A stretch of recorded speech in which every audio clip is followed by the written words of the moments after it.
Hello and what is up, YouTube? My name is Jacob Toman. Welcome to Toman's Tome, and today we are doing a comparative reading of Genesis chapter 1, verses 3 through 5 in Hebrew and English. If you are new to the channel, then above my slightly balding forehead, there's a reminder that you can, of course, like, subscribe, and ding the bell to be notified about future video discussions just like this one. And if at any point in time you'd like to use any of the tools that we're using today, there will be web links down below in the video description that you can go to in order to replicate or do your own Bible study for the verses that we are doing today. Without any further ado, let's jump right into our reading of the text, first off starting in the original Hebrew Masoretic text. Verse 3 reads like this: Vayomer Elohim Yehi Or Vehior. Verse 4 reads, Vayar Elohim et haor kitov, Vayavdel Elohim beyan haor uven hachoshef. Verse 5 sounds like this: Vayikra Elohim lahor yom velayoshech, kara laila vehirerev, vahayivokar yom eched. Now you'll notice as we jump over into the English that there are a couple of differences depending on the translation that you're using and some interpretive moves that translators have had to make as they are rendering words from the original Hebrew into English for the benefit of English readers. For today's discussion, we've picked out 5 different English versions of the Bible in order for us to have some points of comparison and some points of reference for our discussion. The ESV renders Genesis 1 verse 3 as follows: And God said, let there be light, and there was light. The NIV follows suit: And God said, let there be light, and there was light. The King James Version also follows suit with a slight alteration in punctuation: And God said, let there be light, and there was light. You'll notice that there's no quotations there included in the King James Version. The New King James Version renders that change slightly differently by saying, then God said, let there be light, and there was light. Notice the use of quotation marks in the New King James. The NASB renders verse 3 as follows: Then God said, let there be light, and there was light. What's interesting to note here is the way how this conjunction is being rendered into English. You can either render it as and, or then, or both, or. It's a pretty basic functionary conjunction that gets used at the beginning of this verse. The most popular rendering of this particular conjunction, especially when bringing it over from the Greek Septuagint version, is to use the word and, but that doesn't necessarily mean that it's right or wrong here to say and or then. Then takes on a bit more of a contextual idea that there is some form of progression or some sort of linear movement going on in the story, whereas and seems a bit more inclusionary. There can still be that linear movement going on in the story, but it also could potentially mean that something else is going on at the same time. Or it could mean that there is no necessary timeline demanded of the particular text, just that this is going on and this is going on and this other thing is also going on. The additions or subtractions of quotation marks here is kind of an interesting part of the discussion.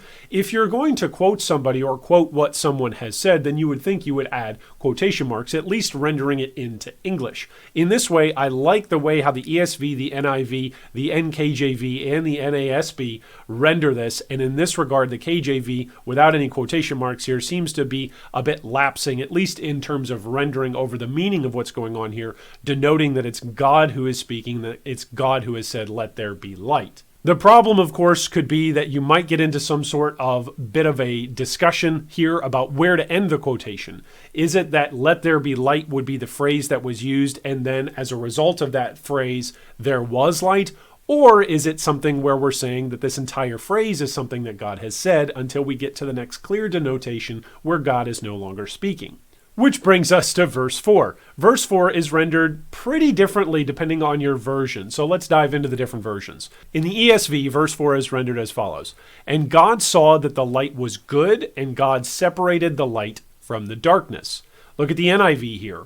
God saw that the light was good, and he separated the light from the darkness. We see a bit of a distinction here in that the ESV renders God twice, whereas the NIV uses a pronoun here in place of actually stating God. In the King James, we get, and God saw the light, that it was good, and God divided the light from the darkness.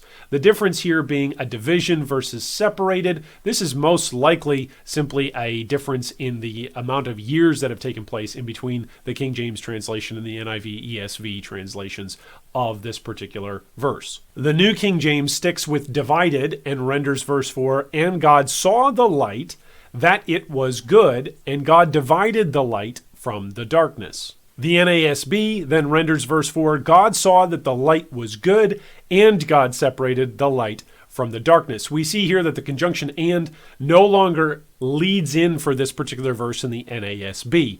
Rather, they keep the conjunction there towards the linking part of the sentence, and God separated the light from the darkness, but they don't lead off that way. There's no division here between it, which is an interesting choice. You're choosing to leave behind a conjunction that's explicitly there in the text. Speaking of things explicitly mentioned in the text, if you see here where my circle is highlighting on the screen, hopefully you can see that, there is an explicit use of the name of God here, or the word for God, Elohim. That comes relatively early on in the Hebrew Masoretic text, but that comes the first time, which is what's rendered in English, and God, or God saw. That's the first part of the verse, so the first reference to God here in verse 4. But you can see that that same word is referenced a second time here in the same verse, Elohim again. So, while on the one hand you might say, well, we're just using a personal pronoun here in order to restate what was already been stated about who the subject of this particular sentence is, it is definitely an interpretive move to go with a pronoun here rather than to use what the explicit text is being written as or is being presented as, which is God first and then God again later on in the verse. In this way, the NIV has made a move to include pronouns as opposed to using an explicit use of the word that was originally translated. Now, as with all of these studies, my goal here isn't to point out or to say that this version of the English rendered Bible is good or this version of the English Bible is bad.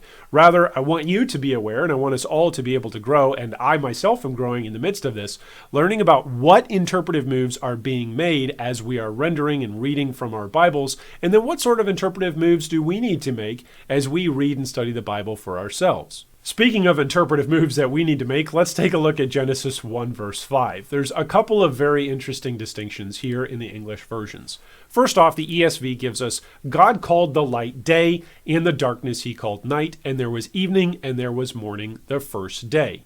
The NIV gives us, God called the light day, with quotation marks, and the darkness he called night, with quotation marks. And there was evening and there was morning the first day. Notice here the difference between the ESV and the NIV. They both go about their own way of emphasizing these particular events or these particular realities, that there is day and there is night. The NIV chooses to emphasize this by emphasizing what God is calling these things, that God has named these things by using quotation marks. The ESV chooses to emphasize that these two concepts, these two things, are indeed things. They're nouns, day and night, by giving them an emphasis through an uppercase letter at the beginning of their name, that these are two proper nouns. There's day and there's night. The King James Version renders verse 5 thus, and God called the light day, and the darkness he called night, and the evening and the morning were the first day.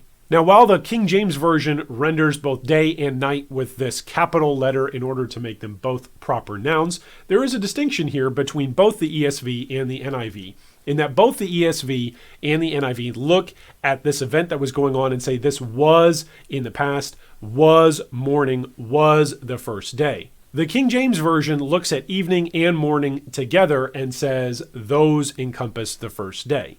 This is only a slight difference when you look at it conceptually, because both of them really bring home the fact, both of these versions or styles of translation bring home the fact that there is two different times that had just been created, the light time, which was day, and the dark time, which was night. And when you put these two things together, they make a cycle that is known up as day. The King James Version simply renders that a bit differently by combining them into a more compact form, and the evening and the morning together made up the first day. This is slightly different than rendering there was the evening and there was the morning, as though these are two totally separate or two totally different proper nouns, two totally different phenomenon. The King James Version renders them more together as a unified piece. The New King James reads this way: God called the light day, and the darkness he called night, so the evening and the morning were the first day.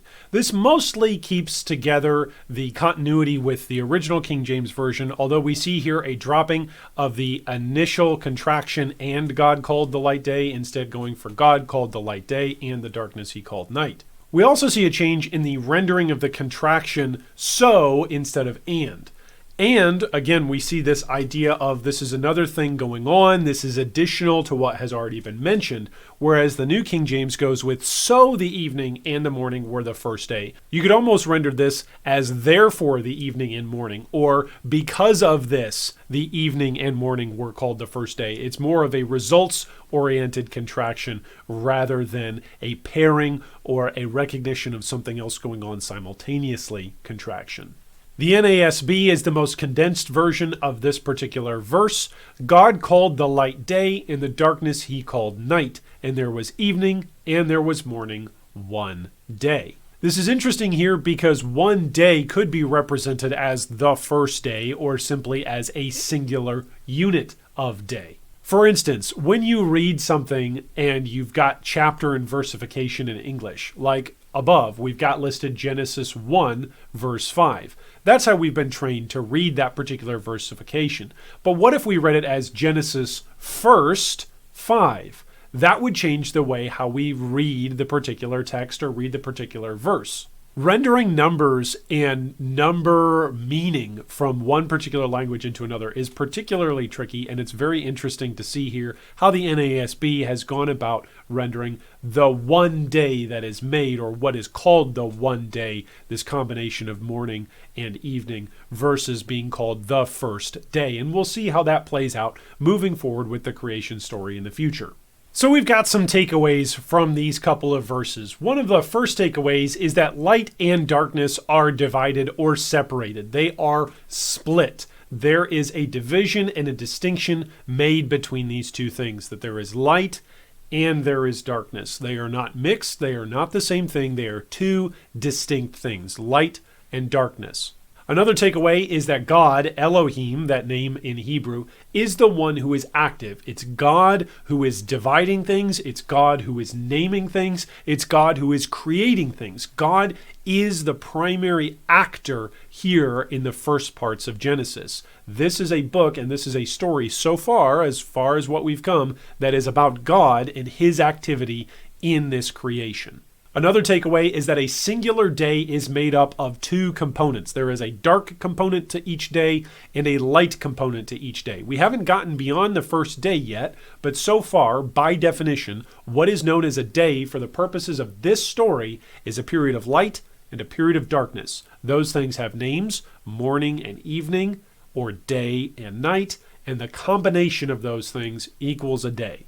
Another takeaway is that God calls the light good, but he does not do the same thing with the darkness. We're given an explicit line that God calls the light good, but he doesn't make a statement regarding the darkness, as light and darkness are separated. That light is being seen as a good thing from God's perspective right away in the beginning. God himself is the first namer of things. This is another takeaway, that God is the one who is actively naming things involved in creation, that God makes something and then he names it, that God makes something out of nothing and that nothingness now becomes something, and now God in his creative activity continues to be creative by giving it a name. As God has named light, and God has named darkness, and God has named day, we see that God is exercising his dominion and his creativity over everything that he has created so far by giving them names. This is our last takeaway, at least so far for today, that naming something is in and of itself an act of creation. It's a part of the creative process, to make something come from nothing and then to give it a name by which it will be known. That creation in and of itself is a revelatory act, to know something, to name something, to have something by which it can be referenced is creative. That God, as he is creating things, is going about naming them, and that naming part of them is a part of the creative process. Well, thanks so much for joining us for today's discussion. What are your takeaways that you have as you read these verses? What are some thoughts or some ideas or some concepts that stand out to you as you read this portion of God's Word? The second question for you is, what stands out to you in the differences in the English translations? Are there noticeable and significant differences in between these English renderings? Or would you say that most of the differences and distinctions are relatively unnoticeable or unnoteworthy in and of themselves? Drop us a comment down below and let us know what your takeaways are and what stands out in the differences in English translations to you. Thanks once again so much for watching, and I hope that today is the day that you've learned something new and exciting right here at Toman's Tome.